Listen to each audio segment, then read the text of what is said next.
did something that's great. I'm happy. Fuck about that.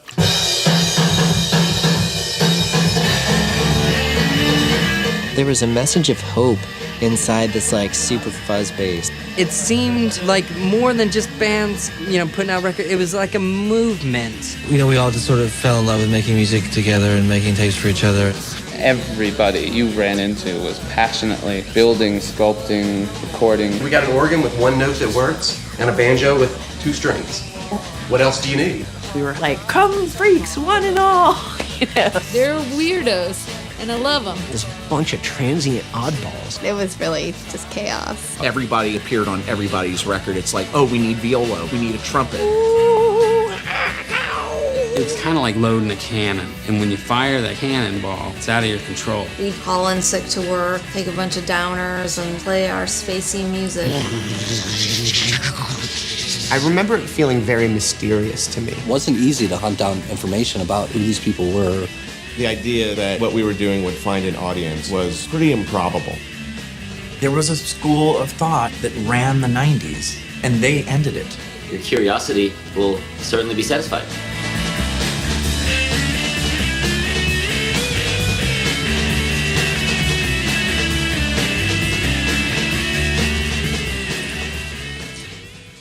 And there you have the trailer for the Elephant Six Recording Company. And today we have director Chad C.B. Stockfleth. Thank you for joining us, Chad. How are you? Thank you for having me on. Absolutely. I'm doing great.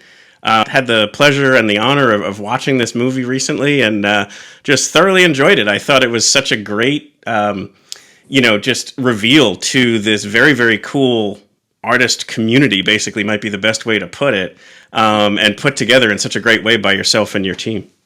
Thank you.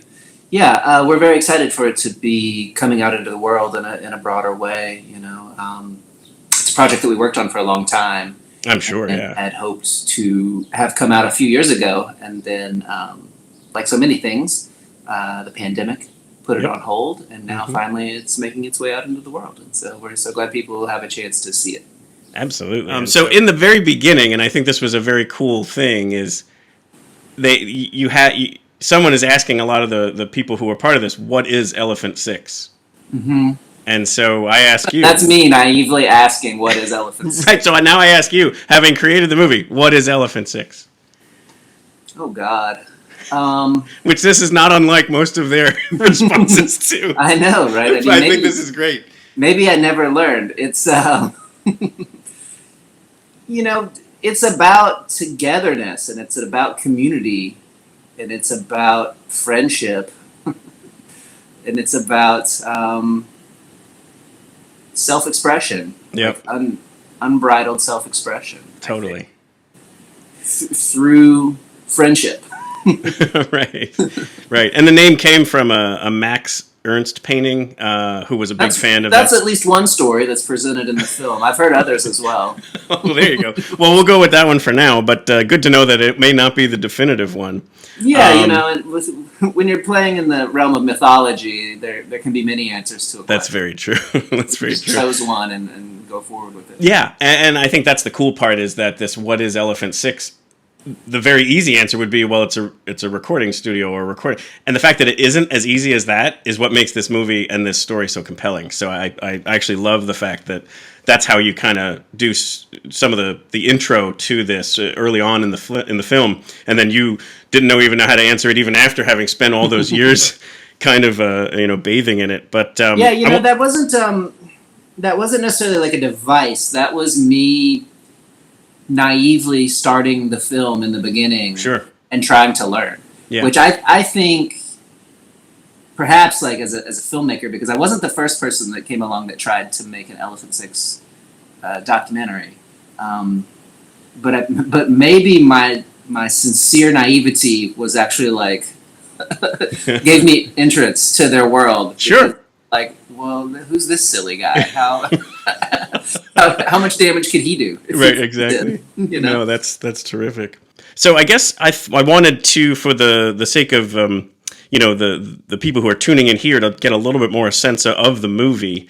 Primarily, it's built around, and I'm not going to do it justice because I didn't write down more than 5 of them, but a lot of bands that came together in It looks like it kind of started somewhat. The birth of it was in Ruston, Louisiana, and then a branch of them went to Athens, Georgia, and a branch went to Denver, Colorado. Is that kind of set things up there? Yeah, that's correct. I mean, they started out as classmates in grade school and then later in high school as well.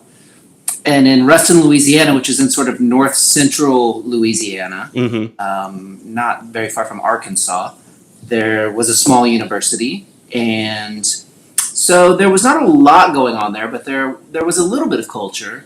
And they were able to find each other and start to explore art together, I guess is how I would put it, you know? Certainly. The way that a lot of people do when they're young. Yes, that's true. They get interested in things and they start to explore them. But it's so important to have other people that are like-minded that want to go down those rabbit holes with you. Oh, totally. Push your exploration deeper. And so, you know, Robert Schneider and Jeff Mangum and Will Hart and Bill Doss all became very close friends and all had a passion for 4-track recording. And that's how it began. They started cassettes, and those cassettes, you know, turned in, and recording projects with one another, and those turned into bands. Yep. And so real quick, those band names, because people will, the one probably most well-known would be Neutral Milk Hotel. Sure. Some of the other ones that might be recognizable is the Apples in Stereo, the Olivia Tremor Control, Elf Power, Of Montreal, and then there was plenty of others. And the other thing that was very cool and very evident in the movie was they would play certain instruments and be Olivia Tremor Control, and then they would be the opener for themselves. They would then change instruments and become Neutral Milk Hotel, but it was all the same performers playing different instruments. Yeah, I think that's, you know, that goes back to how they started, where they were just 4 friends making recording projects, and each person was their own band. Yep. But then if 2 of them recorded a song on 4-track, that was its own band. And then if 2 other of them were in a band, that was a band. So it was always different bands, but often the same people. And that just, you know, that spiral evolved into a scene that included a lot more people over time. Yeah, because it seemed like it started to pull other people into the orbit who they did start to settle into, okay, these 4 people are this band and these 3 are this and so on. But like, it was also supportive. It was this great community of art and creation that had almost no boundaries. And no one was ever a ringleader other than out of, they had the idea of the moment. Maybe Rob Schneider seemed to be a little bit more of the continual ringleader just because he seemed to have such great ideas and such ability to almost pull something excellent out of somebody that they didn't even know was there. Yeah, Robert Schneider is this incredible force of energy and enthusiasm, and he is really amazing at making things happen, making you feel really like excited about starting a project. Yep. Telling you you're the only person in the world that can complete a project like that. And the way that he was sort of cheerleader for his fans, as well as artistic collaborator, and he's so brilliant as an engineer. Yep. And then also, you know, just as an artistic, aesthetic person, he has so many unique and quirky ideas. Yep. And then when you take all of these different minds, these Jeff Mangums and Will Harts that have all these like sort of different crazy ideas, and you filter them through sort of like a certain amount of technical proficiency, you come out with all of these great records. Absolutely. I love that one part where someone was talking about how they were just waking up and there was Rob in his ear, like right at the first thing in the morning going, let's go make rock and roll history. Yeah, and that, you know, that really is, it's a hilarious moment to me in the film as well. That's Ben Crumb from the Great Lakes, whose first record I absolutely adore. It's an amazing record. Yeah, I mean, that really is his ethos of things is, you know, what we're doing is important and it will find an audience. And if nothing else, we're making history right now. That's and I, you know, he makes you believe it. He's made times, you know, that was such a great window into who these people were. Like, knowing the music was one thing, but now getting to know the person behind the music. These were such incredible people, like you said, just incredible artists, but so supportive, and it was great. Yeah, the fact that they all sort of found each other in this small, you know, southern town is really amazing to me. I think it's serendipitous that, these very creative minds all happen to be from this, small rural town and find each other and become best friends. Absolutely. And kind of another thing that was amazing was it also becomes very evident that they were so creative and so inspired to make music, but yet not trained for it. And I mean that with respect. Like, if you saw it in the trailer there, and it happens a bunch of times, they speak in sound. Like, they don't know how to write the music out or to explain it to somebody through music theory or whatever. They just kind of would be like, okay, go ba ba ba ba ba, and then be like, no, how about that? And they all just knew it. And then you bring in the sound of the actual song that was being written, and it sounds exactly like what they just talked about. Yeah, and it was this brilliant way of telling the story, because if you just listen to them speak it, you might think, okay, that never actually went anywhere, they're crazy. But you, by presenting it in such a way with the editing, by showing, no, that actually sounded exactly like that when they recorded it. And it was just such a cool way to tell the story. Yeah, I think one thing that unites them is they all have a very intuitive way of approaching how they want to make their music. So they would shirk these, like, again, these tropes or these rules around things because they knew they didn't necessarily have to apply. And if it meant restricting their creative, kind of forces, then they were just going to break through those barriers. And I just it's funny to think that there are rules about what you do when you go into a studio, right? Like, you're not allowed to play a basketball, like right. Instrument, but why? I mean, it's very much like a round drum. Correct. In essence. So. Yep. Why would you put limits on yourself when you go in to make something? Shouldn't, absolutely. But you mentioned the 4 tracks before, and for one thing I wanted to mention was, there's nothing that comes up in my interviews with musicians as to what set them off to go from, like, some kid in their bedroom to actually wanting to make music, other than a gift of a 4-track. Mm-hmm. That has come up time and again as to what converted them. And so it wasn't a shock to me that these creatives were so in love with that, because it just seems to really spark someone's ability to feel like a magician almost. Like, I can create in a way that I never could before. And so there was just this total love for it. And I thought the other thing that was interesting was, as they said, now that we have all this access to other fancier equipment, all we keep getting is wanting to go back to that noise. So they reverse engineered these fancy pieces to go back to what the sound of a 4-track was. Yeah, I think, because I also, was a teen in the 90s, pre-recording on computers being a very viable thing. And I was 4-tracking, but in my ambition, it was, I can't wait to get better equipment to make something that sounds better than this. I saw it as a stopgap to a future recording setup that would be so much better. But they saw it for what it was, as a singular, viable way to make a piece of art, which I think something Larry Crane maybe reiterates, Larry Crane from Tape-Op, in the movie, that, I think that's a very important lesson, actually, and it's a lesson that I've taken away as well, is to look at what you have not as a limitation, but as a means to make a complete work of art. Sure. Not a demo necessarily. I think people thought of it as the demo machine. Yeah, and they did not. Yeah, but those tracks, they have their own special energy and their own special, sound, and that's where they found a lot of pleasure in that. And like you said, as they had the ability to use nicer stuff, oftentimes they still returned to that aesthetic because that's what spoke to them and seemed true to them. Yeah. And they kept talking about things like wanting tape hiss and that kind of stuff that gets picked up because it's not as sophisticated, but they felt like it was an element to the creation that was vital. Right. Most people would want to remove that. Yeah, right. How can we get rid of that? And they embraced that it was there, which is sort of a lesson for life, I think. So often in our lives we look at the things that we wish were different. Yeah. Instead of embracing the way that they are in the moment. Yeah. And not to maybe be too heady about it, but I find this film actually very philosophical. Their philosophies on making music and making art and the way they live their lives has rubbed off on me over time. That's excellent. It was an education for myself as well.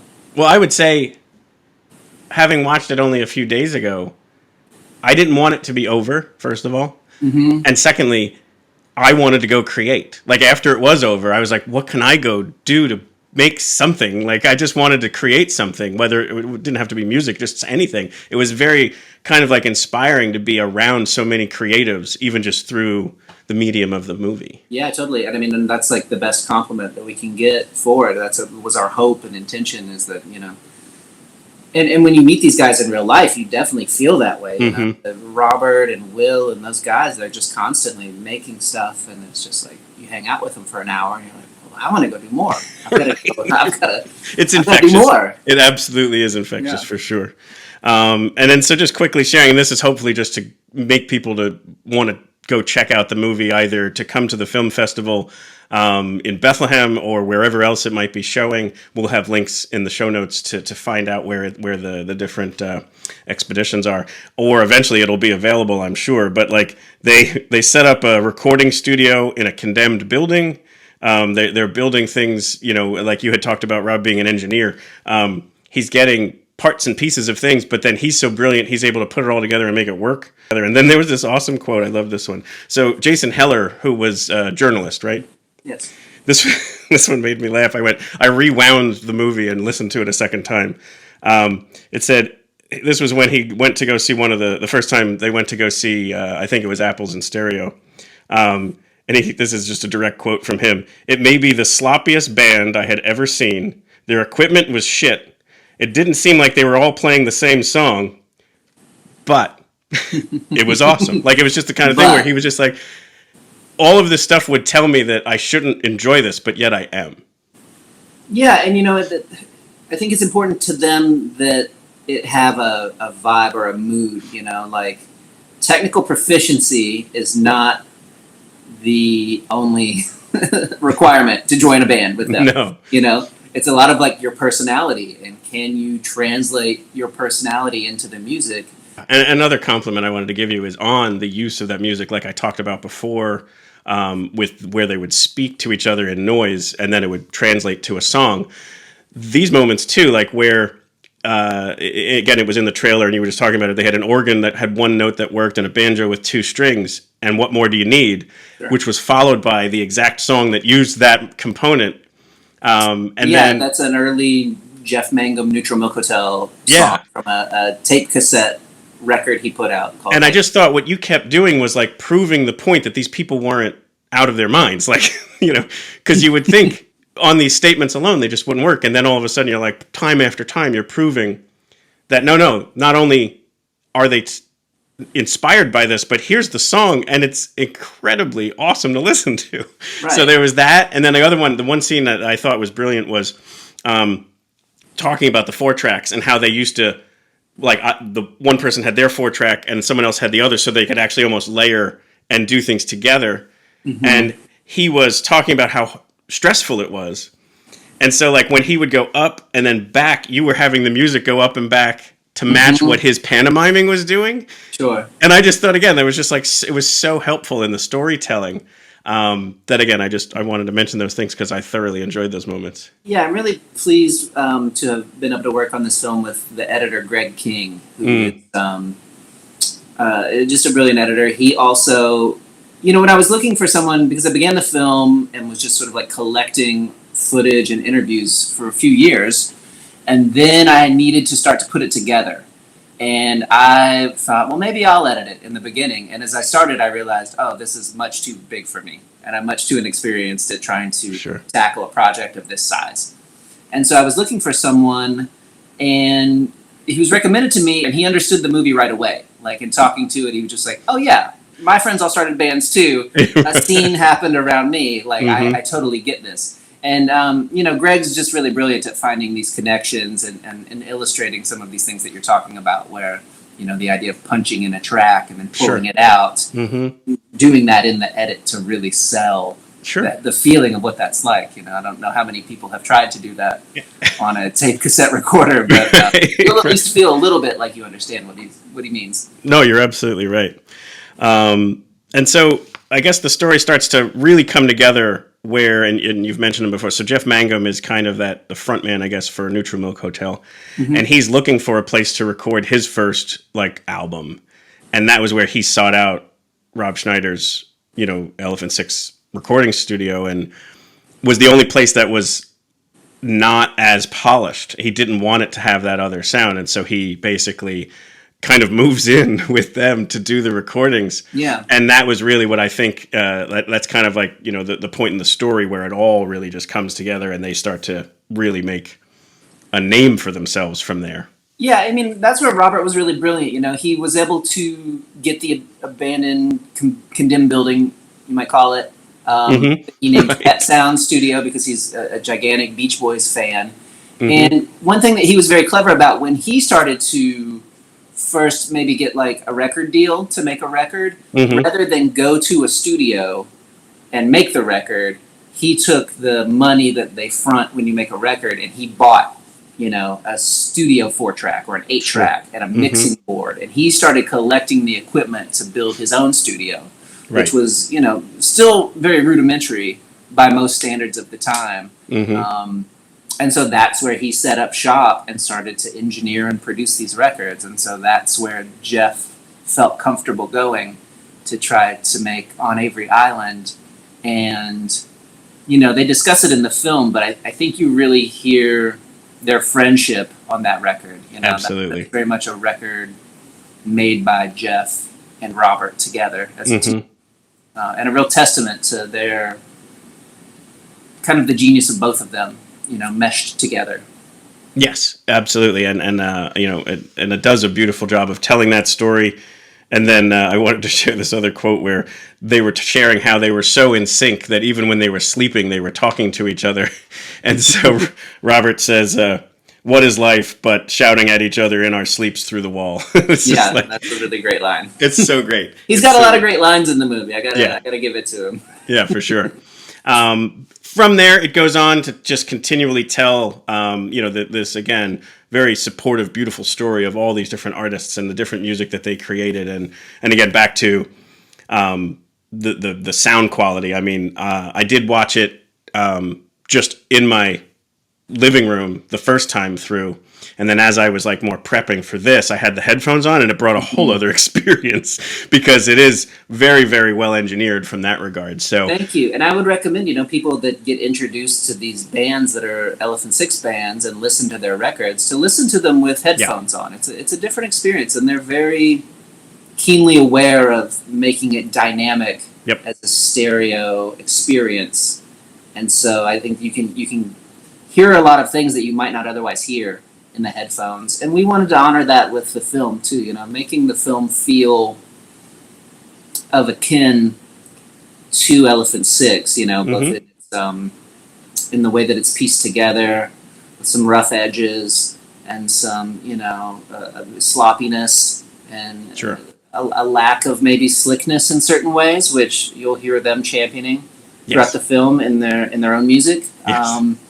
It was important to us that the film feel like it came from this scene, and I think. Yes, and you nailed it for sure. That. Yeah. We're very excited. Some of the Elephant Six bands are going to be touring this summer as well. Elf Power will be touring around the United States, and the Music Tapes, which is Julian Coster from Neutral Milk Hotel, who plays the saw, banjo, and other awesome instruments. The Music Tapes will be touring around the United States and maybe some other countries as well. So I would encourage people to go experience it in person. That is absolutely very cool. I'm hoping that they get a whole kind of revival from this movie because for me, if nothing else, it introduced me to a few of the bands that I had not really ever looked into, not realizing how connected they were to some of these other ones that I was into. So it's opened up a whole a catalog of music that I'm now checking out that I hadn't before. And so I just recommend people to check out the movie. And to, like you said, check out the music.